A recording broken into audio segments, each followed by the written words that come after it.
What a difference can happen in your home when you die. మరి నీ చనిపోయిన తర్వాత మీ ఇంట్లో ఎట్లాంటి భేదం వస్తుంది? Even if you fought with your husband every day, when you're dead you have to stop fighting.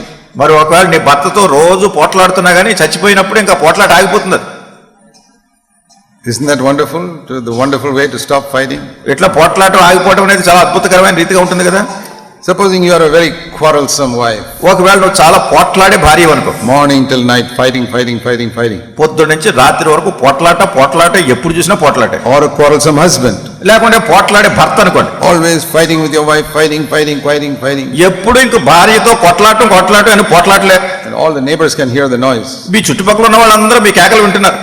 Then one day, ఒకరోజు the neighbors find it's all quiet in your house. ఇక మీ ఇరుగు పొరుగు వాళ్ళు ఏంటి మీ ఇంట్లో ఇంత నెమ్మదిగా ఉందనుకుంటారు. And the neighbor is wondering what happened. మీరు ఆ పక్కన ఉన్న వాళ్ళు చూస్తారు ఏమైంది వీళ్ళ ఇంట్లో అని. Last 10 years every day I hear noise here, they are fighting with each other. గతించిన 10 సంవత్సరాలుగా అన్ని ఇంట్లోంచి కేకలు వినపడుతున్నాయి, రోజు పోట్లాటలు. Today there is peace. ఈ రోజు చాలా ప్రశాంతంగా ఉంది. Let me go and see what happened. సరే ఏమైందో చూస్తానని వస్తారు. They find one person is dead. That is why there is no fight. చూశారు ఆ ఇద్దరిలో ఒకరు చచ్చిపోయారు, అందుకని ఇక్కడ అరుపులు లేవు, కొట్లాటలు లేవు. Either husband died or wife died. భర్త అన్న చనిపోయాడు లేకుంటే భార్య అన్న చనిపోయాడు. No sound, no fighting, nothing. ఇక శబ్దం రావట్లేదు, పోట్లాటలేదు, ఏమీ వినపట్లేదు. Now the good news of the gospel, ఈ సువార్త యొక్క మంచి వార్త ఏమిటంటే, is that while we are living we can die. ఇట్లా మనం జీవిస్తూ ఉండగానే మనం చనిపోగలం. Isn't that a wonderful message? ఇది చాలా అద్భుతకరమైన వార్త కదా. While I am living I can die. మనం బ్రతికుండగానే చనిపోగలం మనం. So when people speak evil about me, ఇప్పుడు ప్రజలు నా గురించి చెడుగా మాట్లాడుతున్నారు అనుకోండి, I ask myself, నన్ను అడుగుతాను, have I died with Christ? నేను క్రీస్తుతో చనిపోయానా? I'm not judging the person who speaks evil about me. నా గురించి చెడుగా మాట్లాడుతున్న వ్యక్తిని నేను తీర్పు తీర్చట్లేదు నేను. That is not my business. అది నా పని కాదు. Or somebody who gets angry with me. ఎవరో నా మీద కోపంతో చూస్తున్నారు. I am not here to judge him. God is his judge. నేను ఆయన తీర్పు తీర్చను, దేవుడే తీర్పు తీర్చు. I have to ask myself, నన్ను నేను ప్రశ్న వేసుకోవాలి, have I died with Christ? నేను క్రీస్తుతో చనిపోయానా? How to find out? ఎట్లా తెలుసుకోవాలి? ఇప్పుడు supposing I am dead here, ఒకవేళ ఇక్కడ చచ్చిపోయి పడి ఉన్నాను, నేను completely dead, పూర్తిగా చచ్చిపోయాను, and somebody comes and gets angry with me, ఎవరు వచ్చి నా మీద కోపంతో ఏదో అంటున్నారు, what do I do?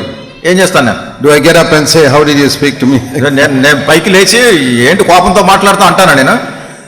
Then I am like these children who play games, who act as if they are dead. అలా చేసినట్టయితే ఎలా ఉంటుందంటే, పిల్లలు కొన్నిసార్లు చచ్చిపోయినట్టు పడి ఉండి కొన్ని ఆటలాడతారు చూసారా, ఆ విధంగా ఆటలాడినట్టుగా చచ్చిపోయినట్టు పడినట్టుగా ఉంటుంది. Sometimes children play games like that. కొన్నిసార్లు పిల్లలు ఎట్లాంటి ఆటలాడతారు, okay I'm dead, నేను చచ్చిపోయినట్టు ఒకడు నటిస్తాడు. but if another boy goes and kicks them, ఇంకొకడు ఎవడో కాలుతో తన్నితే the dead person gets up. ఇప్పుడు చచ్చిపోయిన వాడు వేస్తాడు మళ్ళా.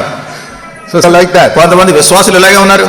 In the meeting they say, I break bread, I have died with Christ. Meeting లో అంటారు, నేను రొట్టె విరుస్తున్నాను, క్రీస్తు చనిపోయాను. I drink the cup, I take the bread, I have died. ఆ పాత్రలో పాలు పొందినప్పుడు కూడా క్రీస్తు నేను చనిపోయాను అంటారు. But they go home and they get up. ఇంటికి వెళ్ళిన తర్వాత చచ్చిపోయిన వాళ్ళు మళ్ళా లేస్తున్నారు. That is all like children playing games. అంత ఏదో పిల్లలు ఆటలాడినట్టు ఉంది. We have to really die. మనం నిజంగా చనిపోవాలి. And you must ask for the Holy Spirit's help. పరిశుద్ధాత్మ దేవుని సహాయం కోరాలి. I cannot die without the help of the Holy Spirit. పరిశుద్ధాత్మ దేవుని సహాయం లేకుండా నేను అట్లా చనిపోలేను. See Romans chapter 8. రోమీయులకు రాసిన పత్రిక 8వ అధ్యాయం. Romans chapter 8. Roma 8 and verse 13. 13వ వచనం.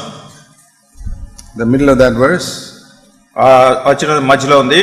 If by the Holy Spirit you put to death the deeds of the body, then you will live. ఆత్మ చేత శారీరక క్రియలను చంపిన యెడల జీవించెదరు.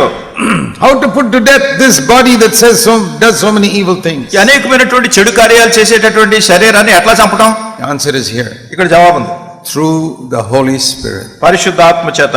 That is why all these days you have heard me emphasize, be filled with the Holy Spirit. అందుకొరకే ఈ దినాలన్నిటిలో నేను నొక్కి చెప్పడం మీరు వింటున్నారు, పరిశుద్ధాత్మ చేత నింపబడాలి అని. My life, my ministry was all changed when I understood I need to be filled with the Holy Spirit. పరిశుద్ధాత్మతో నింపబడ్డామనే సత్యాన్ని గురించి నేను గ్రహించినప్పుడు నా జీవితము, నా పరిచర్య ఇవన్నీ మారిపోయాయి. Now it's very sad that whenever anybody talks about being filled with the Holy Spirit, they think, he's Pentecostal. చాలా విచారకరమైన సంగతి ఏంటంటే, ఎవరైనా ఎప్పుడైనా పరిశుద్ధాత్మ అనే మాట మాట్లాడారు అంటే వెంటనే ఏమంటారంటే వాళ్ళు పెంటెకోస్తోళ్ళు అంటారు. I'm not against Pentecostals. అంటే పెంతుకోస్తాళ్ళకి నేను వ్యతిరేకంగా ఏం I చెప్పట్లేదు. am not against Hindus, Muslims, I'm only against the devil. మరి మహమ్మదీయులు గాని హిందువులు గాని ఎవరికి వ్యతిరేకని కాదు, సాతానికే వ్యతిరేకం నేను. But I'm not a Pentecostal. కానీ నేను పెంతుకోస్తల వాడిని కాదు నేను. I have never been a member of Pentecostal నేను church. పెంతుకోస్తల సంఘంలో ఎప్పుడు సభ్యుని కాదు. I say I am a Christian. నేను క్రైస్తవుడిని అంటాను. And I was filled with the Spirit like Peter and James and John were filled on the day of Pentecost. పేతురు, యాకోబు, యోహాను పెంతుకోస్తు దినాన్ని ఎట్లా పరిశుద్ధాత్మతో నింపబడ్డారో నేను కూడా అట్లా నింపబడాలి. What were they? ఏం చేశారు? Were they Baptist or Lutheran or Pentecostal? Peter and James and all. ఈ పేతురు, యాకోబు, యోహాను వీళ్ళు బాప్టిస్ట్ వాళ్ళ, లూథరన్ వాళ్ళ, పెంతుకోస్తు వాళ్ళ? No, they were not CSI or Methodist or వాళ్ళు anything. సిఎస్ఐ కాదు, మెథడిస్ట్ కాదు, ఏమీ కాదు. They were Christians. వాళ్ళు క్రైస్తవులు That's all. అంతే. Christians, full stop. క్రైస్తవులు ఫుల్ స్టాప్ అంతే. And filled with the Holy Spirit. పరిశుద్ధాత్మతో నింపబడ్డారు. I want to be like that. నేను అట్లా ఉండాలని కోరుతున్నాను. And what did the Spirit help us to do? ఈ ఆత్మ మనం ఏం చేయడానికి సహాయపడుతున్నాడు?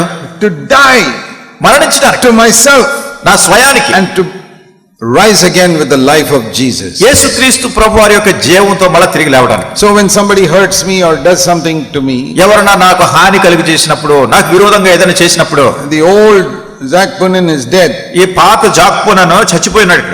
And the Holy Spirit helps Jesus to be alive. పరిశుద్ధాత్మ దేవుడు యేసు ప్రభువారు జీవించడానికి సహాయం చేస్తాడు. The Holy Spirit will look at that person like Jesus looks at that person. పరిశుద్ధాత్మ ఆ యేసుక్రీస్తు ప్రభువారు ఎట్లా ఆ వ్యక్తిని చూస్తాడో అట్లానే తన్ను చూస్తాడు. Will speak to that person like Jesus would speak. యేసు ప్రభువారు మాట్లాడినట్టే ఆ వ్యక్తితో మాట్లాడాలి.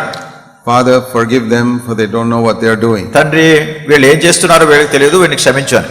So that is the testimony in the breaking of bread. అదే ఈ రొట్టె విరుచడంలో ఉన్నటువంటి సాక్ష్యం. I have fellowship with Jesus in his suffering and death. యేసుక్రీస్తు ప్రభువారి యొక్క శ్రమల్లోనూ ఆయన మరణంలోనూ క్రీస్తు ప్రభువారితో నేను సహవాసం కలిగి ఉన్నాను అని. Holy Spirit of God, help me. పరిశుద్ధాత్మ దేవుడు నాకు సహాయం చేయాలి. Don't let me get a false birth certificate without the baby being born. అసలు పిల్లోడే పుట్టకుండా తప్పుడు బర్త్ సర్టిఫికేట్ పట్టరాకండి.